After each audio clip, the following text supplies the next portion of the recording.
सास का दहेज। स्नेहा के बेटे की शादी शिल्पी से होती है।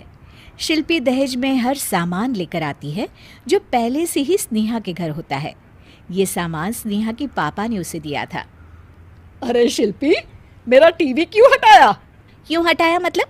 अरे बड़ा और अपडेटेड टीवी है ये।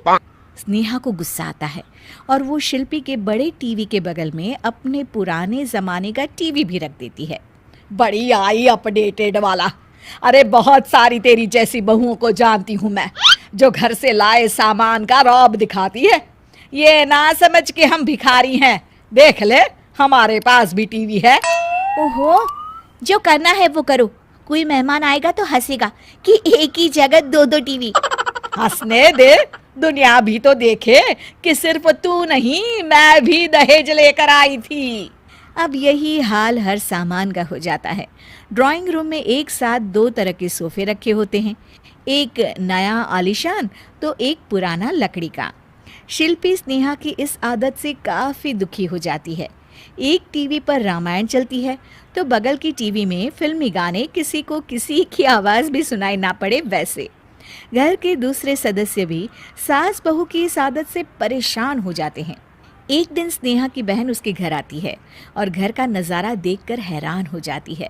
कहीं पुरानी फ्रिज के बगल में, कहीं नई फ्रिज तो कूलर के ठीक ऊपर एसी। अरे स्नेहा, ये तूने घर की क्या हालत बना रखी है? बहू रानी, तू तो नए जमाने की लड़की है, फिर घर को कबाड़ी बाजार सा कैसे सजा रखा है? नया फैशन है क्या? देखिए ना मौसी, माँ जी अपना पुराना सामान निकालना ही नहीं चाहती। वो सोचती है कि उनका ही सामान घर में रहेगा। अरे बहन, तू इस मामले में ना बोल तो ही अच्छा है। मैंने बहुत सी बहुओं को देखा है अपने लाए सामान पर सास को धौंस दिखाते, और मैं भला किसी की धौंस को क्यों सहन करूं? मेरे पास तो सारा सामान है, और वैसे भी क्या कहते हैं, ओल्ड इज गोल्ड। अब क्या था, शिल्पी ये सुनते ही भड़कती है और जोर जोर से चिल्लाने लगती है। वाह माँ जी वाह, जरा अपना सोफा तो देखिए, ऐसा लग रहा है खुदाई से निकला है लकड़ी का। और मेरा सोफा देखिए कैसे लेदर की चमक और गुदगुदा सा है।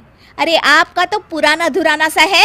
शिल्पी देख, मेरे पिताजी ने जो दिया है वो उनकी निशानी है, उसके बारे में मत बोल। तू तेरा सामान ले जाकर अपने कमरे में रख ले। क्यों? मैं अपना सामान क्यों कमरे में रखूं? और जो मेरे ससुराल आए वो यही कहे, ओ कितना ओल्ड फैशन घर है। दोनों की बहसा बहसी में मौसी सर पकड़ लेती है। तुम दोनों जब देखो तब लड़ती रहती हो। मैं तो चली किचन में बादाम का शरबत बनाने। सुन, बादाम का सिलबट्टा जो मेरी माँ ने दिया था उसमें पीस लेना। तो शिल्पी बोल पड़ती है, मौसी कसम है आपको, आप मेरे पापा की दी मिक्सी में ही बादाम पीसिएगा। खैर, मौसी तो जाती है किचन में, लेकिन ड्राइंग रूम में सास बहू की बहसा बहसी जारी रहती है।